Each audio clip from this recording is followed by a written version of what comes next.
Bapak Ibu semuanya. Hari ini kita akan mendengarkan pemaparan dari Ibu Rosida SPD dengan berjudul Diseminasi Budaya Positif.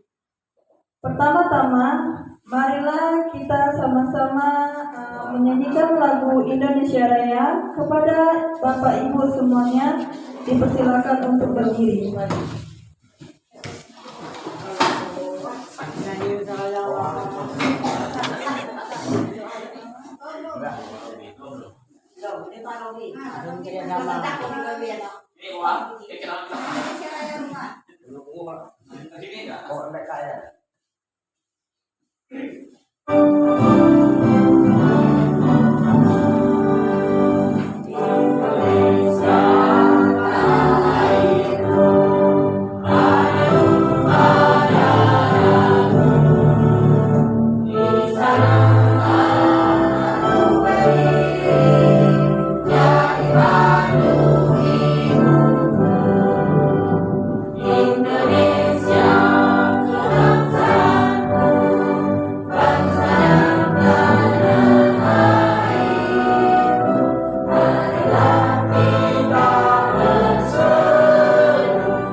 Baiklah, untuk hadirin semuanya dipersilakan untuk kembali. Oke, pertama-tama yang saya hormati Bapak Kepala Sekolah UPTD SDN Negeri 1 Bakem, Bapak Sunarso SPD, yang terhormat dan saya banggakan Ibu Rosida SPD sebagai pemaparan materi. Dan yang saya banggakan Bapak Ibu hadirin yang sudah bergabung bersama di ruangan kelas 4A. Baiklah, sebelum memulai pemaparan materi pada siang hari ini, marilah kita sama-sama mengucapkan basmalah. Bismillahirrahmanirrahim. Sebelum kita ke materi, marilah kita sama-sama membaca doa yang akan dibacakan oleh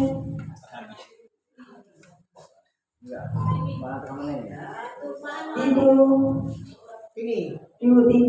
Ya, kepada Ibu Tini kami persilakan.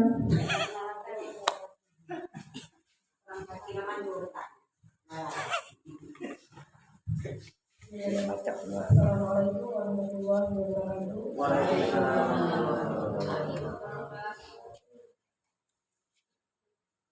Baiklah, sebelum kita memulai acara ini, kita berdoa.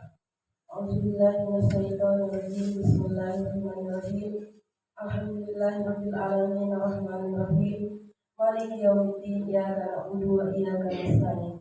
Ihdinas siratal mustaqim, siratal ladzina an'amta 'alaihim ghairil maghdubi 'alaihim waladdallin. Amin.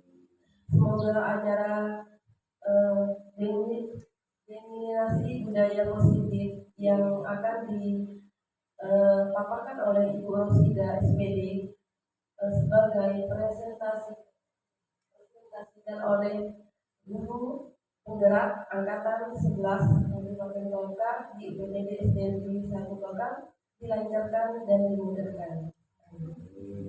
Sekian dan terima kasih. Assalamualaikum warahmatullahi wabarakatuh.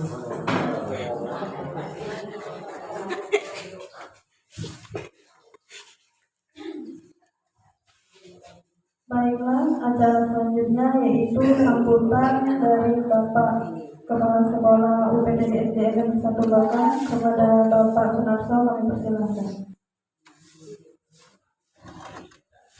Bismillahirrahmanirrahim. Assalamualaikum warahmatullahi wabarakatuh. Alhamdulillah, puji pada syukur kita panjatkan kehadirat Allah Subhanahu wa taala atas limpahan rahmat dan karunia pada hari ini kita masih bisa berkumpul di ruang kelas 4A ini ya, dalam acara diseminasi di SD kita, itu yang kita ucapkan dulu dan kita di SD kita. Dengan sholat dan salam ketua kita aturkan kepada Tuhan kita pada besar Muhammad SAW, karena alhamdulillah kita sekarang ini masih ada dalam keadaan iman Islam dan iman. Baik Bapak Ibu dan kami hormati, sebenarnya kami mengucapkan terima kasih kepada Bapak Ibu semua dalam acara ini yang akan disampaikan nanti oleh narasumber kita dari Ibu Sendika, Ibu Rosida, yang akan memaparkan tema tadi itu adalah guru untuk angkatan ke-11 yang mudah-mudahan acara kita hari ini diridhoi oleh Allah Subhanahu wa taala dan kita juga dapat menambah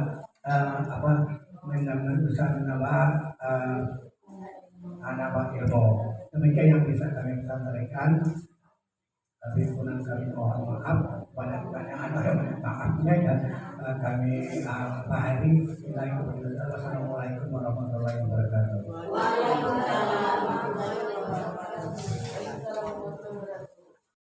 Assalamualaikum warahmatullahi wabarakatuh. Terima kasih atas waktu yang telah diberikan kepada kami untuk memaparkan diseminasi budaya positif yang kami lakukan pada pendidikan guru penggerak angkatan 11 Kabupaten Bangka. Yang saya hormati Bapak Kepala Sekolah SDN 1 Bangka, guru-guru dan staf pendidikan yang ada di SDN 1 Bangka.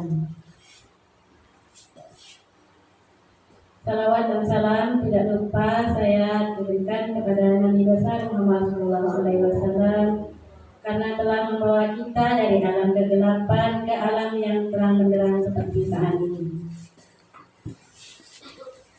Untuk selanjutnya, pemaparan saya tentang diseminasi budaya positif. Di sini, sebelum saya memaparkan lebih lanjut, saya akan bertanya dulu kepada Bapak Ibu guru hebat, apakah itu budaya positif? Apa itu budaya positif?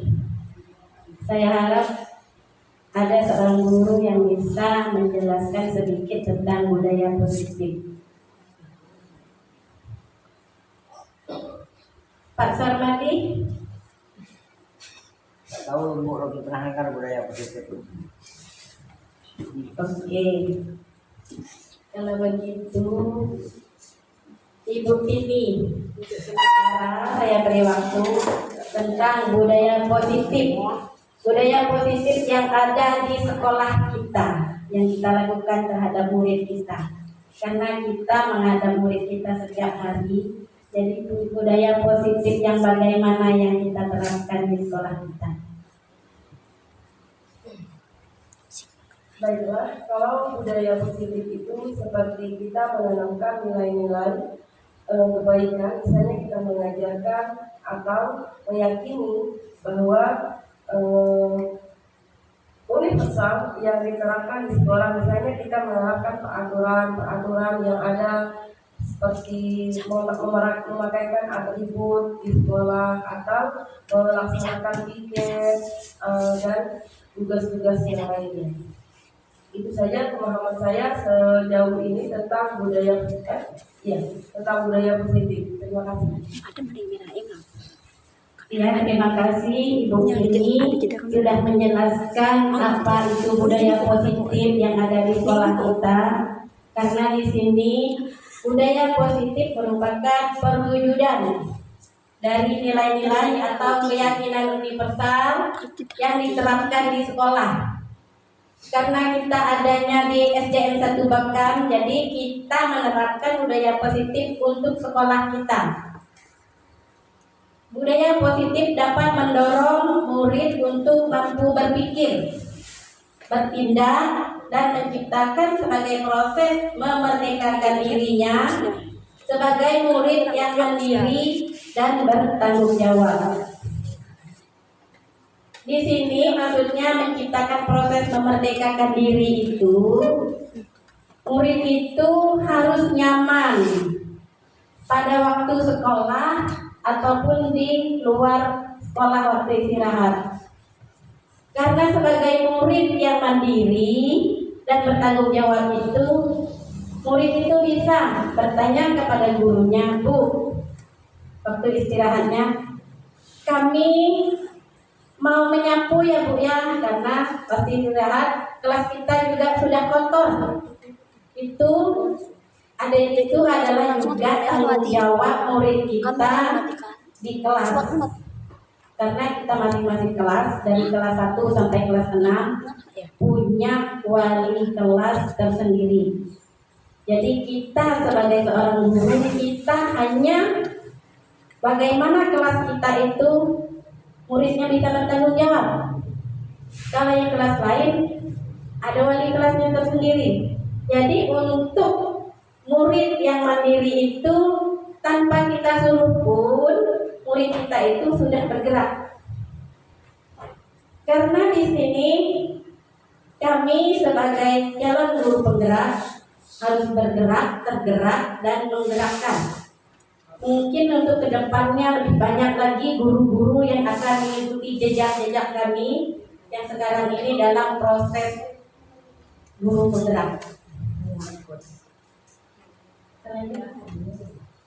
Di sini ada konsep inti budaya positif.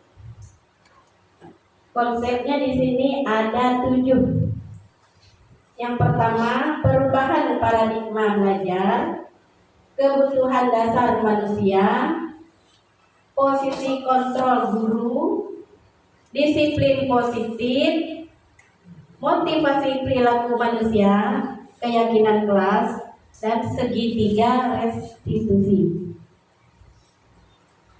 Di sini ada perubahan paradigma belajar.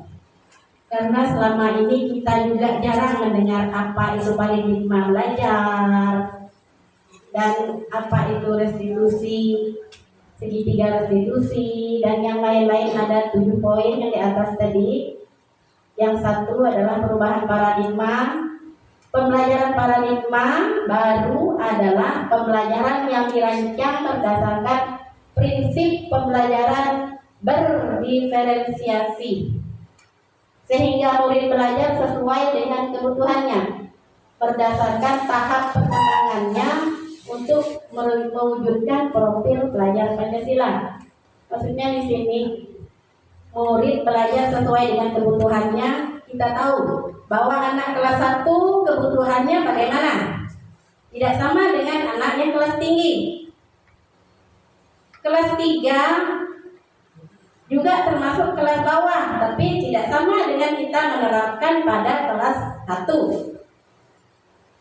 Karena kelas 1 itu baru permulaan. Di samping belajar sambil bermain sambil belajar. Kalau kelas 1.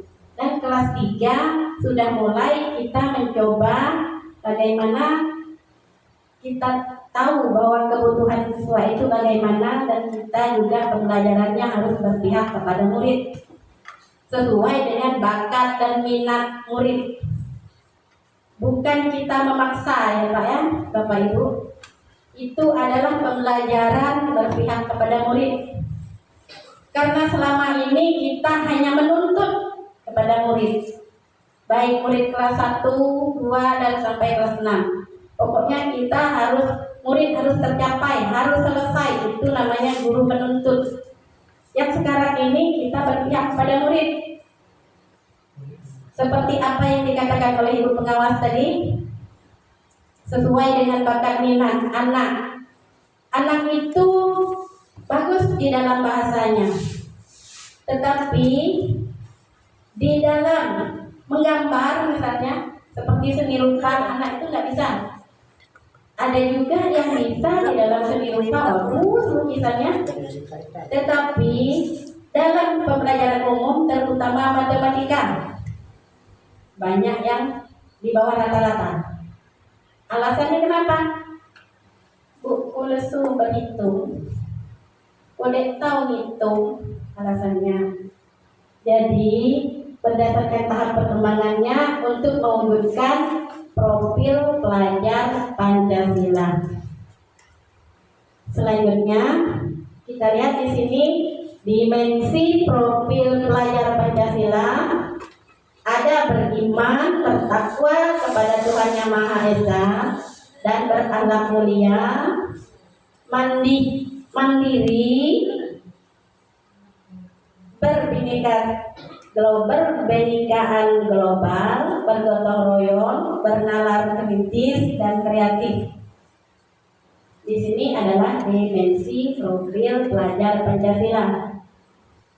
Karena kita juga bapak pendidikan kita adalah Ki Hajar Dewantara. Jadi kita banyak mengambil pembelajaran dari Ki Hajar Dewantara.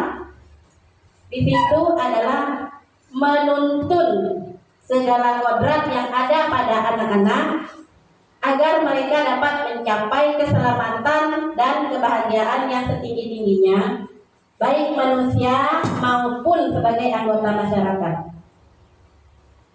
Di situ tujuan pendidikan yang dikatakan oleh Ki Hajar Dewantara itu menuntun. Kita sebagai seorang guru harus menuntun. Menuntun di situ membawa anak ke tujuan pembelajaran yang sesuai dengan bakat dan minat anak. Jadi apapun yang dikatakan oleh Bapak Pendidikan Ki Hajar Dewantara itu dari sejak mulai dia jadi seorang Bapak Pendidikan sampai sekarang, balik lagi kita pembelajaran kita menuntun, bukannya menuntut. Di sini ada keduanya disiplin positif.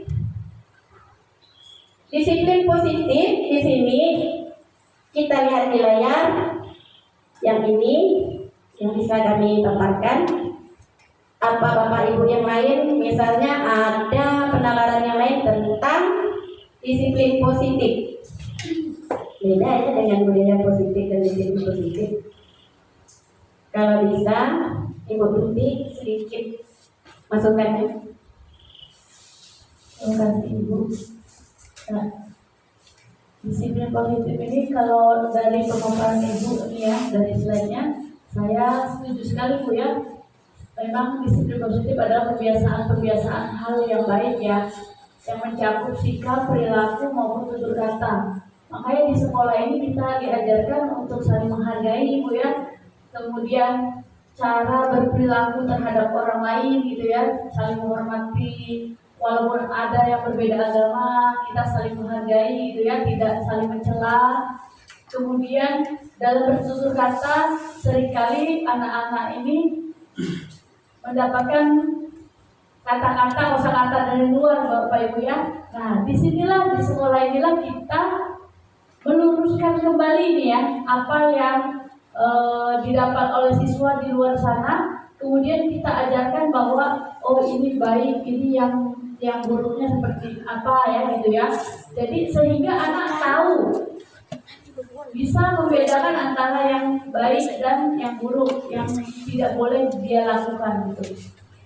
Jadi bukan hanya pembiasaan mencakup sikap dan perilaku, tetapi tutur kata. Karena sekarang ini Bapak Ibu ya banyak sekali ya anak-anak yang tutur katanya kurang baik. Itu saja Bu. Terima kasih. Ya, terima kasih kepada Ibu Tuti Yusepa yang telah memberikan masukan tentang disiplin positif.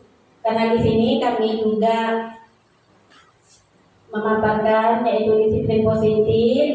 Di sini adalah pembiasaan hal yang baik, mencakup sikap atau perilaku maupun tutur kata oleh seluruh warga di sekolah, terutama bagi murid agar dapat berkembang menjadi pribadi yang kritis, mandiri, dan bertanggung jawab.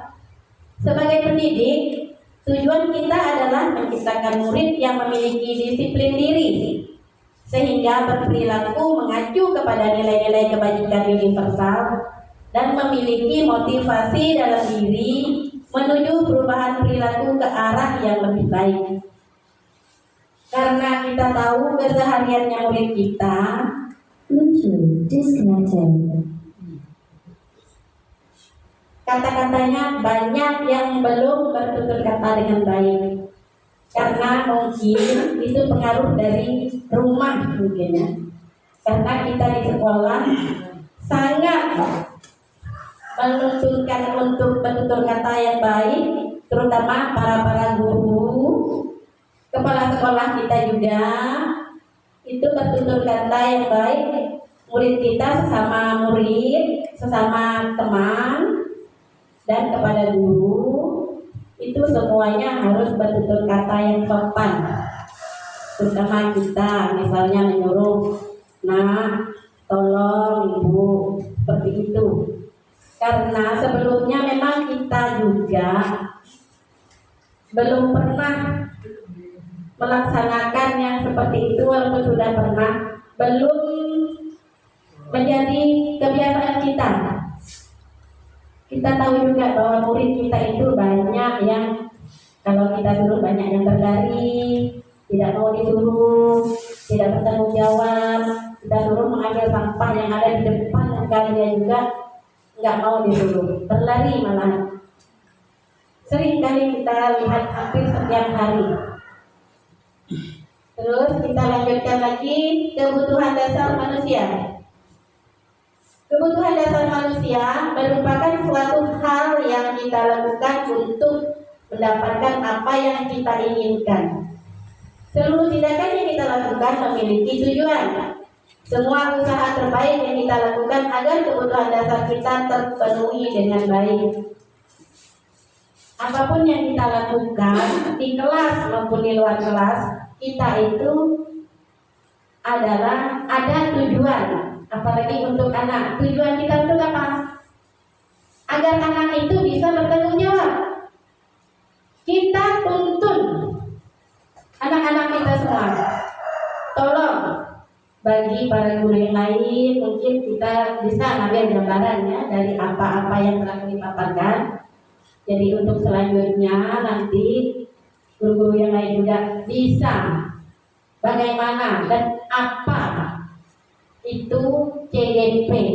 Karena selama kami dalam pendidikan CGP selama kurang lebih 2 bulan lebih, alhamdulillah ilmu yang kami dapat walaupun hanya seperempatnya, mungkin kita ada atau belum seperempatnya, tapi kami sudah bisa mengambil dari kesimpulan atau tujuannya sedikit dari sini.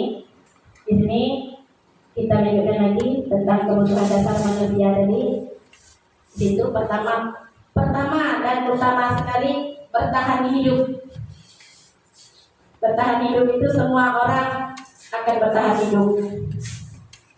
Kedua, kasih sayang dan rasa diterima. Ketiga, kesenangan. Keempat, penguasaan. Dan kelima, kebebasan. Mungkin dari yang kelima itu, mungkin dari yang kelima poin itu, di sini guru-guru juga sudah pernah mendengarkan bagaimana itu bertahan hidup, kasih sayang dan rasa diterima, kesenangan, penguasaan dan kebebasan. Mungkin ada yang bisa mengingatkan atau bisa memberikan sedikit gambaran. Ya, Ibu Selvi. bebas.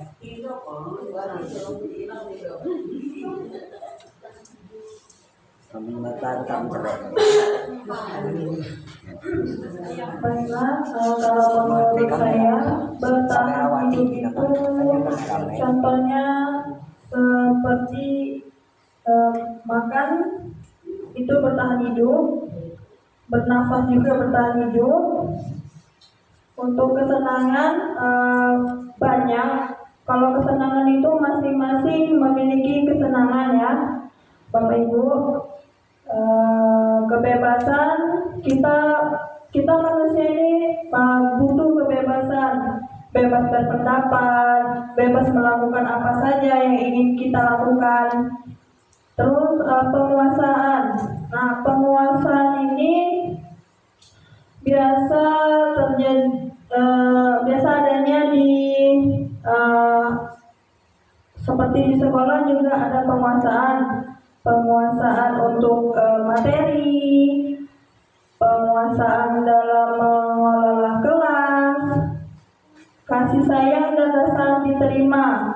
Nah, kasih sayang ini apa yang kita berikan kepada setiap murid, dan rasa diterima berarti respon dari setiap murid apa yang telah kita berikan, mereka respon dengan rasa yang diterima. Mungkin itu saja yang bisa saya sampaikan, kurang lebihnya saya mohon maaf. Terima kasih kepada Ibu Silvi, karena seorang murid itu harus mendapatkan kasih sayang, kesenangan, kebebasan, penguasaan, dan bertahan hidup. Jangankan hanya murid, kita guru-guru juga harus memiliki yang kebutuhan dasar manusia ini semuanya. Karena itu seperti petani, seperti seorang petani yang menanam padi di sawah. Seperti itulah. Tidak mungkin kita menanam padi tumbuhnya jagung. Jadi seperti itu juga kebutuhan dasar manusia. Anak itu mengharapkan asupan dari para guru-gurunya, terutama kasih sayang dan rasa diterima, kesenangan, dan ada 5 kebutuhan dasar manusia. Yang selanjutnya, keempat, motivasi perilaku manusia, motivasi eksternal, dan motivasi internal. Motivasi eksternal itu untuk menghindari ketidaknyamanan atau hukuman, untuk mendapatkan imbalan dari orang lain atau institusi. Kita para guru juga kalau dapat, jangan kita lakukan yang seperti yang ada di bawah ini. Karena anak itu merasa besar kepala nanti, dan menghindari ketidaknyamanan atau hukuman. Karena setiap anak itu punya kesalahan atau masalah. Sering kita membuat anak itu, kalau kamu tidak buat PR ke depan, atau bawa buku keluar, selesaikan PR-mu di luar.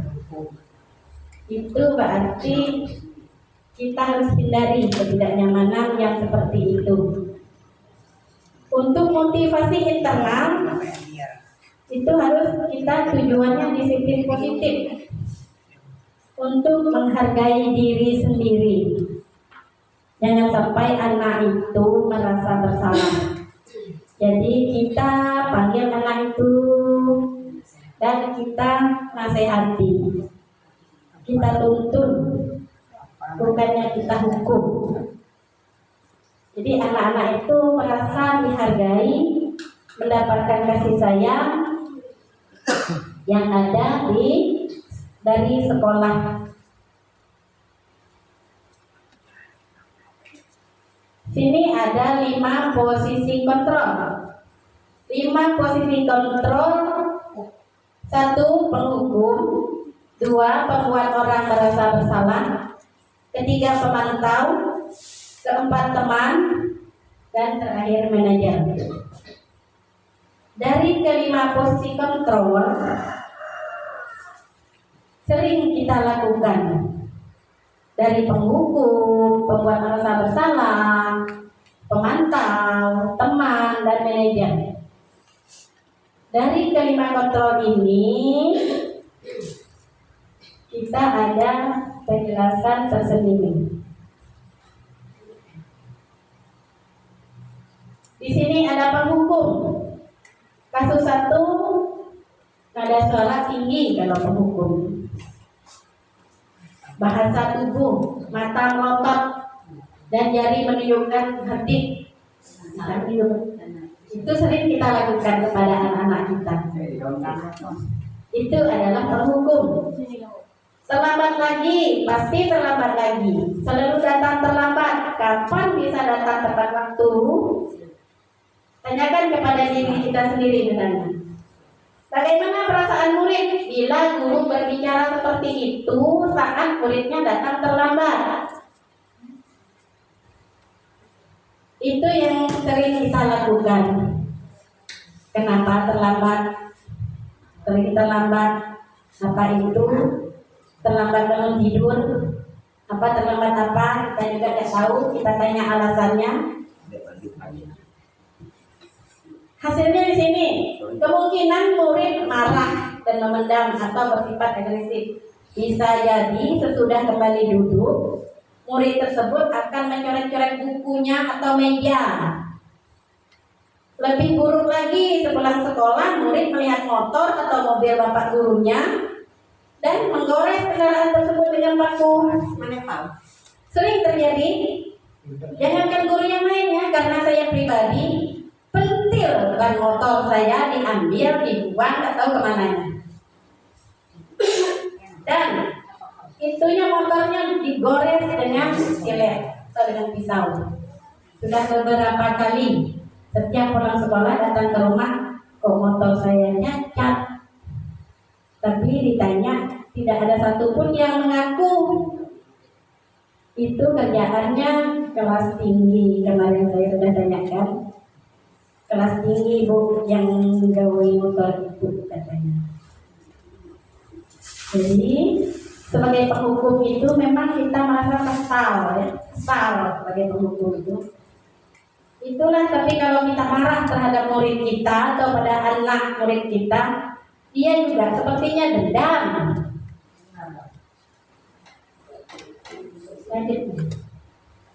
Untuk kasus 2, pembuat merasa bersalah. Nada suara kita itu memelas, halus, sedih, bahasa tubuh merapat pada anak yang lesu. Karena kan anak yang lesu itu apa sebabnya kita harus mendekatinya? Di situ, Adi, kamu ini bagaimana ya? Kamu sudah berjanji dengan ibu tidak akan terlambat lagi. Kamu kenapa ya senang sekali mengecewakan ibu? Ibu benar-benar kecewa sekali. Bagaimana perasaan murid bisa ditegur seperti cara ini? Malu tidak kira-kira? Murid kita merasa malu kan karena ditegur terus. Jadi kita harus bisa membuat dia jangan sampai terlambat. Kasih masukan. Apa alasannya? Karena setiap manusia itu pasti berbuat salah.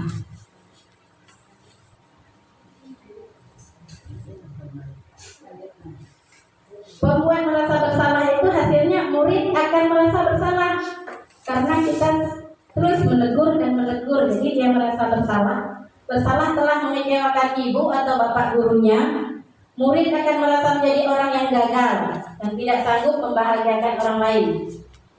Kadangkala sikap seperti ini lebih berbahaya dari sikap penghukum, karena emosi akan tertanam rapat di dalam murid menahan perasaan. Tidak seperti murid dengan guru penghukum, di mana murid bisa menumpahkan amarahnya walaupun dengan cara negatif. Murid tertekan seperti inilah yang tiba-tiba meletus amarahnya dan bisa menyakiti diri sendiri atau orang lain. Jadi kita semua bisa memahami dari hasil pembuat merasa bersalah kepada murid kita akan panggil. Jangan sampai dia merasa malu, lama-lama tidak mau sekolah. Kenapa? Karena ibu nyebut jenis. Ini kita gali terus apa alasannya, bagaimana keadaannya yang sebenarnya. Sekarang di kasus 3, teman, nada suaranya ramah, akrab, bercanda, bahasa tubuhnya, merapat pada murid, mata dan senyum jenaka. Kalau itu namanya teman ya. Adi, ayolah, bagaimana sih kamu kemarin? Kamu sudah janji ke Bapak, bukan? Kenapa terlambat lagi? Sambil tertawa ringan. Ya sudah, tidak apa-apa, duduk dulu sana, nanti Pak Guru bantu kamu ini. Sambil tersenyum-senyum. Bagaimana perasaan murid dengan sikap guru seperti ini? Santai. Itu yang kita hindari. Jangan sampai murid kita menyepelekan kita sebagai seorang guru. Terlalu akrab, tidak boleh. Terlalu jauh dengan murid kita, kurang bagus. Jadi jangan terlalu akrab.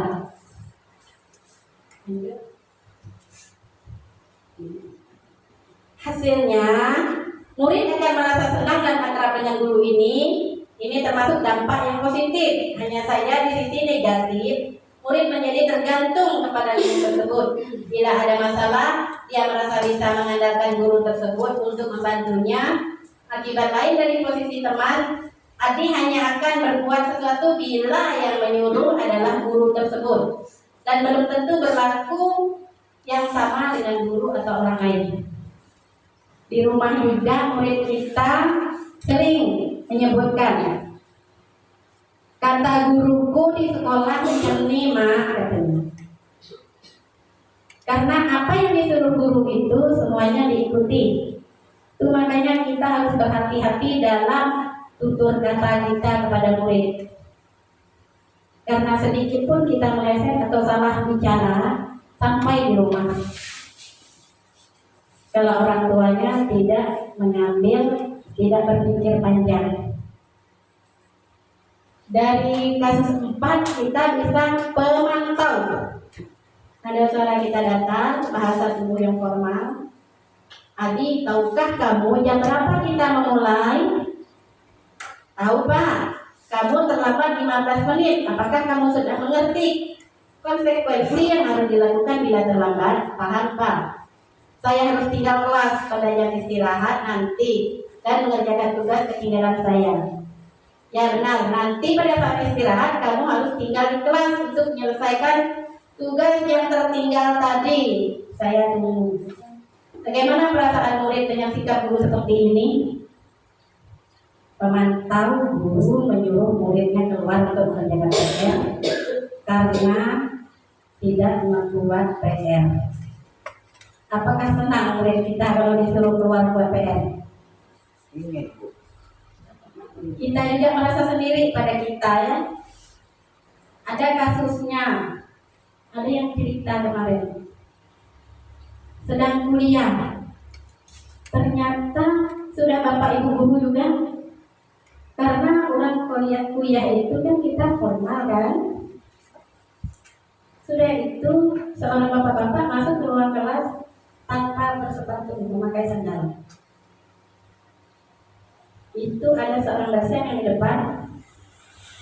Seharusnya kan seorang dosen lebih bagus tutur katanya, harus lebih dari kita yang sebagai guru SD. Tapi apa yang disebut dosen itu? Bapak keluar. Di mana sopan santunnya kita sebagai seorang pendidik. Itu adalah seorang dosen yang berkata seperti itu. Jadi kita juga bisa mengambil pelajaran. Seandainya kita disebutkan oleh dosen kita seperti itu, apa rasanya kita? Kalau saya sendiri mungkin keluarnya tidak balik lagi, malu. Tapi seorang bapak itu tetap masuk, balik, dan minjam sepatu satpam. Itu ceritanya nyata. Demi pendidikan. Karena pendidikan itu susah dan mahal.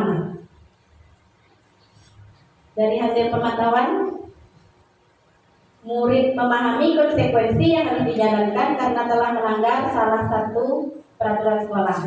Guru tidak menunjukkan satu emosi yang berlebihan, menjadi marah atau membuat merasa bersalah. Murid tetap dibuat tidak nyaman, yaitu dengan harus tinggal kelas pada waktu jam istirahat dan mengerjakan tugas. Guru tetap harus memantau murid pada saat mengerjakan tugas di jam istirahat, karena tidak bisa ditinggal seorang diri. Murid yang kita suruh keluar untuk membuat PR atau mengerjakan tugas yang tertinggal, tak mungkin kita tinggal sendiri. Kalau kita tinggal, entah dikerjakan atau tidak, kebanyakannya diam-diam hilang kalau kita tinggal. Untuk kasus 5, manajer. Nada suara kita tulus, bahasa tubuh tidak kaku, mendekat ke murid. Adi, apakah kamu mengetahui jam berapa dimulai? Tahu Pak, jam 7. Ya, jadi kamu terlambat. Kira-kira bagaimana kamu akan perbaiki masalah ini? Saya bisa menanyakan teman saya Pak untuk mengerjakan tugas yang tertinggal. Baik, itu bisa dilakukan. Apakah besok akan ada masalah untuk kamu agar hadir tepat waktu ke sekolah? Tidak Pak, saya akan hadir tepat waktu. Baik, saya hargai usahamu untuk memperbaiki diri. Bagaimana perasaan murid dengan sikap guru seperti ini? Mungkin karena setiap hari ditegur, jadi anak itu pasti menepati janjinya. Karena sudah sering-sering ditegur, bosan juga kan ditegur setiap hari. Kita sebagai seorang guru itu tidak lebih dari seorang ibu yang ada di rumah. Karena ibu yang di rumah adalah ibu pertama dan ibu yang kedua adalah guru yang ada di sekolah. Jadi setiap langkah pekerjaan yang dilakukan oleh anak itu sesuai dengan pendidikannya yang ada di sekolah. Hasil dari manajer, pada posisi manajer maka suara guru sebaiknya tulus, tidak perlu marah, tidak perlu meninggikan suara, apalagi menunjuk-nunjuk jari ke murid, berkacak-kacak pinggang atau bersikap seolah-olah menyesal tanpa sedih sekali akan perbuatan ataupun bersenda gurau menempatkan diri sebagai teman murid. Fokus ada pada murid, bukan untuk membahagiakan guru atau orang tua. Murid sudah mengetahui adanya suatu masalah dan sesuatu perlu terjadi. Bila guru mengambil sebagai pemantau, guru akan melihat apa konsekuensinya, apa peraturannya. Namun sebagai posisi manajer, guru akan bertanggung jawab pada murid untuk mencari jalan keluar permasalahan. Tentu bimbingan guru. Setiap anak punya salah. Kita pun seorang guru, setiap guru kita punya salah. Kenapa seperti itu saya bilang? Karena kita belum begitu adil terhadap murid kita. Murid kita pun juga belum bisa menghargai sesama temannya. Kita adalah negara Indonesia, negara yang bertoleransi. Apapun perbedaannya kita dan kita tinggal tiga. Tidak ada perbedaan dimanapun. Jadi dari 5 posisi kontrol yang ada tadi sebagai penghukum, pembuat merasa bersalah, sebagai teman, sebagai pemantau dan manajer, yang paling utama yang akan kita lakukan adalah posisi kontrol sebagai manajer. Karena kemarin juga saya sendiri sudah mengikuti webinar tentang budaya positif dan 5 kontrol. Dari 1 sampai poin 4 itu kalau kita terapkan kurang begitu bagus gitu. Tapi ada juga yang menerapkan karena sudah terlalu kesal mungkin. Yang harus kita ikuti adalah di posisi manajer. Karena kita contoh, kita digugu dan ditiru. Seorang guru dicontoh oleh muridnya. Kalau guru juga tidak sesuai perlakuannya, pasti muridnya menyebutkan, ibu dia macam tu tadi kan. Jadi yang harus kita ikuti itu posisi manajer. Terus di sini ada posisi kontrol. Apakah saya kecewa sekali dengan kamu? Itu kita kepada murid kita. Jadi murid tidak merasa kecewa kan kalau kita sebut seperti itu. Kalau kita sebagai penghukum itu berarti kita menghukum sampai anak itu malu, membuat dia merasa bersalah. Jangan-jangan besoknya tidak masuk sekolah. Terus jawaban posisi kontrol, apakah aku itu membuat merasa bersalah? Jangan sampai anak itu merasa bersalah terus, karena sudah sekian hari kita peringatkan. Lanjut. Posisi kontrol, apakah kamu tidak pernah benar-benar melakukannya? Sekarang berdiri di depan penghukum. Itu yang sering sekali kita seorang guru melakukannya terhadap murid kita. Sekarang ini itu tidak ada lagi di kamus kita, sudah kita hapus karena disebut merdeka belajar. Itu adalah pembelajaran berpihak kepada murid, di mana kita nyari kenyamanan dan kesenangan murid. Lanjut, posisi kontrol, apakah kira-kira bagaimana kamu akan memperbaiki masalah ini? Manajer. Tidak tanya sama anaknya, apakah kamu akan berubah? Kalau kamu bisa berubah, kita cari sama-sama solusinya. Jangan sampai terulang kembali. Di sini sampai ke posisi kontrol yang 5 tadi. Bapak-bapak, ibu-ibu guru hebat, apakah sudah bisa menerima dari penjelasan saya yang ada di depan ini? Alhamdulillah, sesama Pak Guru, dari penjelasan yang kami paparkan di sini, untuk kedepannya kita perbaiki sama-sama. Kita lah panutan semua murid kita. Terus di sini ada keyakinan kelas. Kita sudah mendengar ada peraturan kelas, ada keyakinan kelas, ada kesepakatan. ada kesepakatan dan keyakinan kelas itu hampir sama. Kalau peraturan dan keyakinan kelas, ada yang bisa menjelaskan sedikit? Tolong.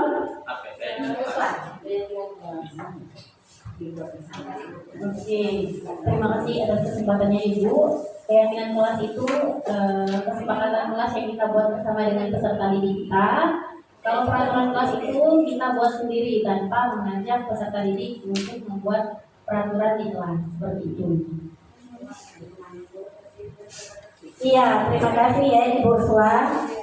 Karena peraturan kelas itu kita buatnya tanpa ada murid, seperti peraturan sekolah. Tata tertib namanya kalau dulu. Sekarang ini peraturan sekolah. Di kelas tidak ada namanya keyakinan kelas, tapi kita sepakati bersama murid. Apa maunya murid kita? Kalau kemarin saya mencari keyakinan kelas, saya tulis di depan dan anak-anak menyebutkan apa maunya ya. Katanya wajib bawa nasi, oh Bu. Kita tampung semuanya sampai 10 poin paling sedikit. Nanti baru kita ambil garis besarnya. Kita sepakati bersama-sama anak-anak, tapi untuk doa sebelum dan sesudah belajar itu jangan pernah dilupakan. Terus keyakinan kelas di sini merupakan kesepakatan kelas yang diyakini bersama guru dan murid dengan harapan dapat meningkatkan kedisiplinan murid. Keyakinan kelas merupakan pernyataan universal dibuat dalam bentuk positif dan bersifat abstrak. Keyakinan kelas hendaknya tidak terlalu banyak sehingga mudah diingat dan dipahami. Sesuai warga kelas ikut berkontribusi dalam kekuatan keyakinan kelas lewat kegiatan mengutarakan pendapat. Kita serahkan dengan murid kita dulu, kita tampung, kita ambil mana yang sesuai. Kalau ada persamaan kita jadikan satu, sesuai dengan seperti yang dijelaskan oleh ibu-ibu hebat tadi, seperti harus memakai atribut sekolah. Itu yang paling utama selain kita berdoa. Contoh keyakinan kelas, selalu semangat mengikuti pelajaran, berdoa sebelum dan sesudah pembelajaran, datang tepat waktu, menjaga kebersihan kelas. Kalaupun ada anak yang di pondok, kita dari pondok, sebenarnya kita sekolah pondok, berpakaian rapi dan berbicara sopan. Kami rasa dari kelima itu tadi sangat mencakup dari semua keyakinan kelas. Selanjutnya ada segitiga restitusi. Segitiga restitusi ini yaitu menstabilkan identitas. Keduanya validasi tindakan yang salah. Yang ketiga menanyakan keyakinan. Restitusi di sini adalah proses menciptakan kondisi bagi murid untuk memperbaiki kesalahan mereka sehingga mereka dapat kembali ke kelompok dengan karakter yang lebih kuat. Restitusi merupakan proses kolaboratif yang mengajar murid untuk mencari solusi atau masalah mereka dan membantu murid untuk berpikir ingin menjadi orang seperti apa mereka dan bagaimana mereka memperlakukan orang lain. Kita tahu bahwa di sini kita mencari anak itu, mencari masalahnya apa dan kedepannya ingin menjadi apa. Ciri-ciri restitusi. Satu, belajar dari kesalahan. Tanpa ada kesalahan kita tidak bisa membuat restitusi. Belajar dari kesalahan bukan menembus kesalahan. Kedua, memperbaiki hubungan. Tiga, menawarkan bukan memaksa. Keempat, restitusi diri adalah cara terbaik. Kelima, menuntun untuk melihat ke dalam diri. Enam, mencari kebutuhan dasar yang mendasari tindakan. Tujuh, berfokus pada karakter bukan tindakan. 8. Berfokus pada solusi. 9. Mengembalikan murid yang berbuat salah kepada kelompoknya. Segitiga restitusi adalah suatu proses dialog yang dijalankan guru atau orang tua agar dapat menghasilkan murid yang mandiri dan bertanggung jawab. Segitiga restitusi membantu murid memiliki tujuan, disiplin, positif dan memperbaiki dirinya setelah berbuat salah. Menstabilkan identitas dilakukan berdasarkan prinsip bahwa membuat kesalahan adalah bagian dari proses pembelajaran yang nantinya akan menggeserkan identitas gagal ke arah identitas sukses. Contohnya, kita pasti bisa menyelesaikan permasalahan ini. Tidak ada manusia yang sempurna. Bapak juga pernah berbuat salah. Tahap validasi tindakan yang salah. Validasi tindakan yang salah dilakukan berdasarkan prinsip bahwa setiap perilaku berupaya memenuhi suatu kebutuhan tertentu, sehingga pendidik atau orang tua akan bergeser pemikiran stimulus, respon menjadi proaktif dan mengakui kebutuhan murid atau anak. Contohnya, kamu bisa saja kan melakukan hal yang lebih buruk, tapi kamu tidak melakukannya. Apakah kamu bisa melakukan lebih baik besok lagi? Kamu pasti punya alasan mengapa melakukan. Tahap menanyakan keyakinan. Menanyakan keyakinan dilakukan untuk memberi pertanyaan-pertanyaan bermakna kepada murid atau anak untuk memunculkan motivasi intrinsik sehingga mampu mengaitkan keyakinannya dengan tindakan yang salah. Contohnya, nilai-nilai universal apa yang telah disepakati bersama, apa nilai yang kita percaya di kelas atau sekolah kita. kamu ingin menjadi anak seperti apa? Karena dari sini kalau ada permasalahan kita tanyakan. Kemarin ada juga permasalahan di kelas saya. Ada salah satu murid yang sering makan makanan temannya di kelas. Jadi saya sebagai seorang wali kelasnya dipanggil. Apa alasannya? Katanya pengen melihat apa lauk. Tapi ternyata dimakan kan? Jadi saya tanya kan, dipanggil anak itu. Apa alasannya? Kunang lauk kamu apa? Kalau nyaman Kenapa dimakan mangga-mangga?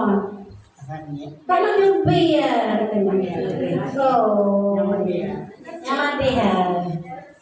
Nyanyi berarti kan? Pas selesai kasus pertama yang saya lakukan restitusinya, ada lagi kasus yang kedua. Kasus yang kedua hilang sepatu. Sepatunya hilang sepatu kok bisa hilang? Lah hampir selama istirahat dia mencari sepatunya kemana? Ternyata ada teman yang makainya. Kenapa kamu pakai sepatu teman kamu? Nggak salah pakai bu. Alasannya salah pakai. Bukannya diserahkan sepatu itu dibuangnya ke halaman lagi. Itu kan namanya nggak sopan kan? Lah salah pakai sepatu orang, kalau dibuang lagi. Jadi masalahnya dua. Dipanggil lagi kan? Kenapa? Pikir kak sepatu kak bukan katanya. Jadi disuruhlah untuk bagaimana pemecahan masalah itu, disuruh meminta maaf. Yang makan nasi kawat suruh minta maaf. Jangan sampai diulangi lagi. Begitupun yang memakai sepatu kawan tanpa ada izin dari kawan, disuruhlah meminta maaf. Itulah sekian pemaparan dari saya tentang diseminasi budaya positif. Saya rasa Bapak Ibu guru hebat semuanya bisa memahaminya. Sekian dan terima kasih. Billahi taufiq wal hidayah. Assalamualaikum warahmatullahi wabarakatuh.